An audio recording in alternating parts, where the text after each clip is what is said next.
मित्रांनो, तुम्ही अजूनही प्रेझेंटेशनमध्ये असे साधे बुलेट पॉईंट्स वापरताय? प्लीज ते थांबवा. जर तुम्हाला तुमचे प्रेझेंटेशन खरोखरच प्रोफेशनल बनवायचे असेल तर तुम्हाला व्हिज्युअल्स वापरावे लागतील. आजच्या व्हिडिओमध्ये मी तुम्हाला पॉवर पॉईंटमध्ये साधे शेप्स वापरून सुंदर आणि modern triangle infographic step by step कसं बनवायचं ते शिकवणार आहे. चला तर मग तुमची प्रेझेंटेशनची लेवल अप करूया.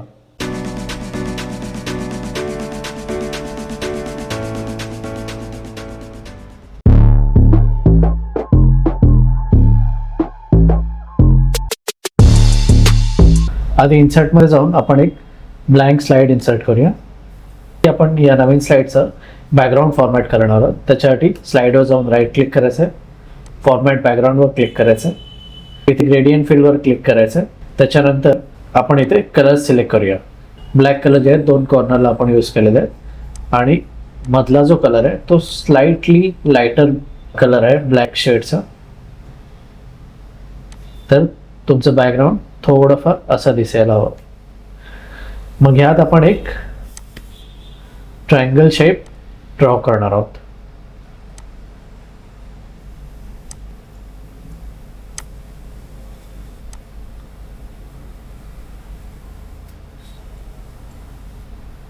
त्याला सेंटर अलाइन करूया आणि आपल्याला याचा फिल नको आहे, आपल्याला फक्त बॉर्डर हवे आहेत. बॉर्डर आपण व्हाईट करून घेऊया जेणेकरून ते विजिबल असतील. ट्रायंगल बनवल्यानंतर जी सेकंड स्टेप आपण करणार आहोत ती जाणार इन्सर्टमध्ये जाऊन शेप्समध्ये जायचं आहे आणि बेसिक शेप्समध्ये तुम्हाला ट्रॅपेझॉइड शेप दिसेल, तर तो शेप आपण सिलेक्ट करणार आहोत आणि त्या शेपला आपण इथे इन्सर्ट करायचं आहे. याचे बॉर्डर आपल्याला नको आहे त्यामुळे बॉर्डर काढून घेऊया आपण आणि त्याचे जे खालचे कॉर्नर आहे ते आपण ट्रायंगलच्या कॉर्नरनुसार ॲडजस्ट करूया. आणि आपण नेक्स्ट जे करणार आहोत इथे जो येलो डॉट दिसतोय तो आपण ॲडजस्ट करणार आहोत ट्रायंगलच्या शेपनुसार. मग ह्याच शेपच्या आपण कॉपीज बनवून घेणार आहोत. मी कंट्रोल शिफ्ट प्रेस करून त्याला ड्रॅग करतोय, त्याच्यामुळे त्याच्यात कॉपीज क्रिएट होतात. मग आपण यांना चारही शेपना सिलेक्ट करून अरेंजमध्ये जाऊन अलाइनमध्ये जाऊन डिस्ट्रीब्यूट वर्टिकली करणार आहोत. त्याने काय होईल, त्यांच्यातला जो गॅप आहे तो सेम राहील. आता आपण प्रत्येक शेपला ट्रायंगलच्या बॉर्डरनुसार ॲडजस्ट करणार आहोत.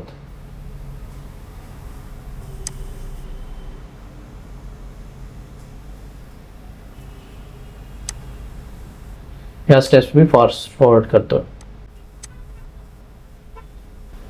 जो सगळ्यात वरचा शेप आहे त्याला आपण ट्रायंगलला वरच्या कॉर्नरला पण ॲडजस्ट करायचं आहे.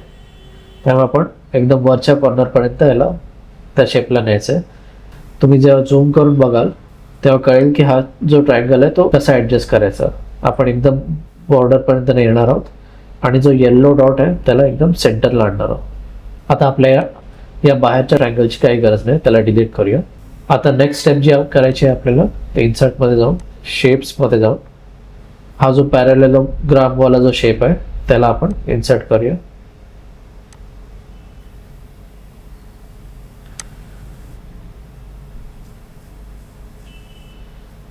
थोडं झूम करून बघूया आपण. बॉर्डर काढूया पहिले आणि आपल्याला जो टॉप कॉर्नर आहे तो वरच्या शेपला ॲडजस्ट करायचा आहे आणि जो बॉटम कॉर्नर आहे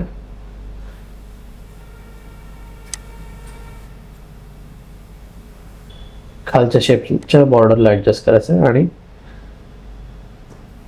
मग येल्लो डॉट आपल्याला इथे मध्ये ॲडजस्ट करायचं आहे सेंटरला शेपच्या. सेम गोष्ट आपण 3 वेळा रिपीट करूया.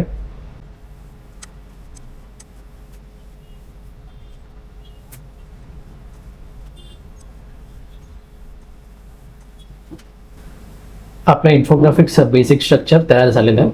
आता आपण याला कलर करूया. तर मी या इन्फोग्राफिकमध्ये हे कलर्स यूज केलेले आहेत, तेच मी इथे यूज करतोय. शेप फॉर्मॅटमध्ये जाऊन शेप फील्डमध्ये जाऊन आय ड्रॉपरने मी हे कलर सिलेक्ट करतोय.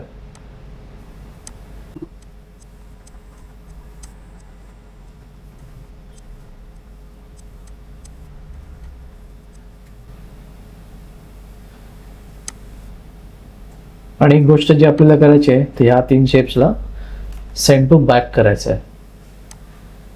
जे आपले मेन शेप्स आहेत त्याच्या मागे दिसले पाहिजे.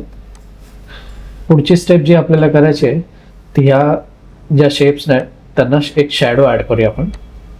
शॅडोमध्ये जाऊया आपण प्रीसेटमध्ये आणि बॉटमवाली शॅडो जी आहे ती आपण याला अप्लाय करूया. थोडंसं ब्लर वाढवूया आणि ट्रान्सपरन्सी पण थोडी इन्क्रीज करूया. हलकीशी शॅडो दिसली पाहिजे आपली.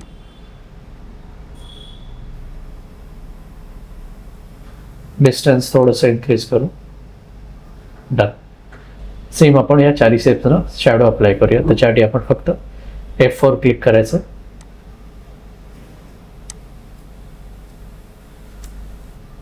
आता या शेप्सवर आपण आपली जी टेक्स्ट आहे ते इन्सर्ट करूया. आपण इन्सर्टमध्ये जाऊया आणि टेक्स्ट बॉक्स इन्सर्ट करूया. ही जी डमी टेक्स्ट आहे ती कॉपी केली आहे, त्याला आपण पेस्ट करूया.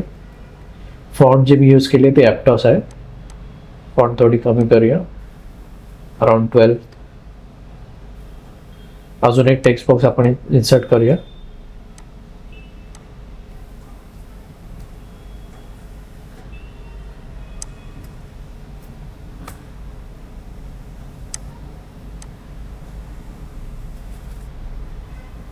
याची फॉन्ट थोडी आपण मोठी ठेवूया, बोल्ड करूया याला आणि सेंटर अलाइन करूया.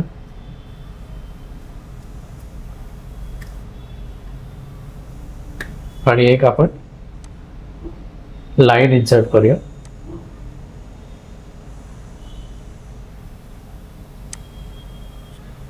ही फॉन्ट थोडीशी अजून मोठी करूया. एवढं इनफ आहे. आणि या लाईनला आपण व्हाईट कलर देऊया. आता आपण आपले टेक्स्ट आणि ज्या शेप्स आहेत त्यांना सिलेक्ट करूया आणि अलाइनमध्ये जाऊन अलाइन मिडल करूया, जेणेकरून आपले जे शेप आहेत ते बॅकग्राऊंडच्या शेपच्या अगदी मधोमध येतील. या टेक्स्टला आपण थोडंसं लेफ्टला मूव्ह करूया. आता सिमिलरली आपण बाकी शेप्सवर पण टेक्स्ट ॲड करूया.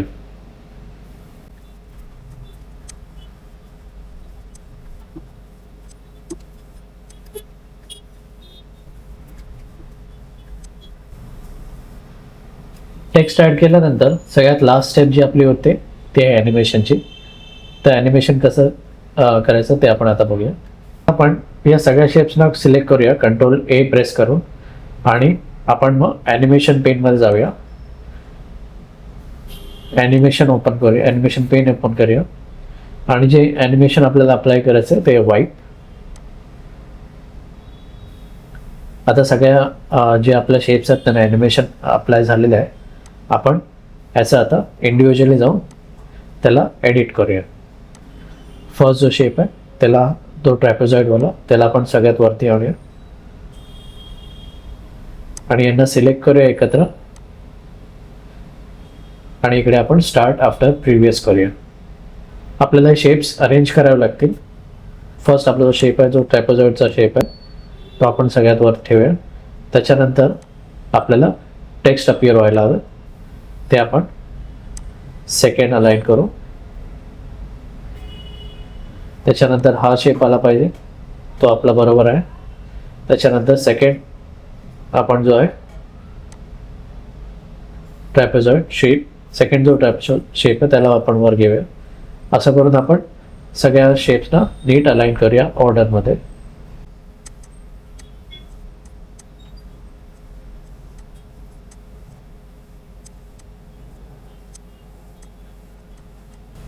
आता सगळी शेप ॲनिमेशननुसार अरेंज केल्यानंतर नेक्स्ट स्टेप जी आपल्याला करायची आहे ते आपल्या ॲनिमेशनला डायरेक्शन द्यायचं आहे.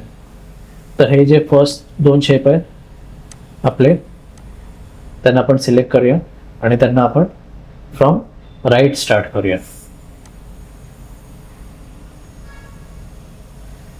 नेक्स्ट जो शेप आहे त्याला आपण फ्रॉम लेफ्ट स्टार्ट करूया. सिमिलरली आपण बाकी शेप्स आपण सेम वेने ॲनिमेशन करूया.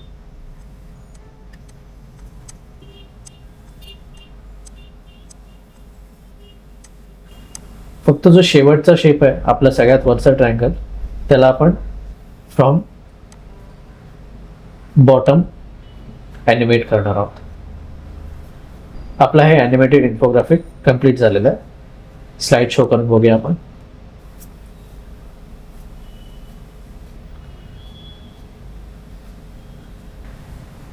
तर मित्रांनो, अशाच नवीन नवीन गोष्टी जर आपल्याला आपल्या माय मराठीत शिकायच्या असतील तर प्लीज या चॅनलला सबस्क्राईब करा, लाईक करा आणि शेअर करा. धन्यवाद.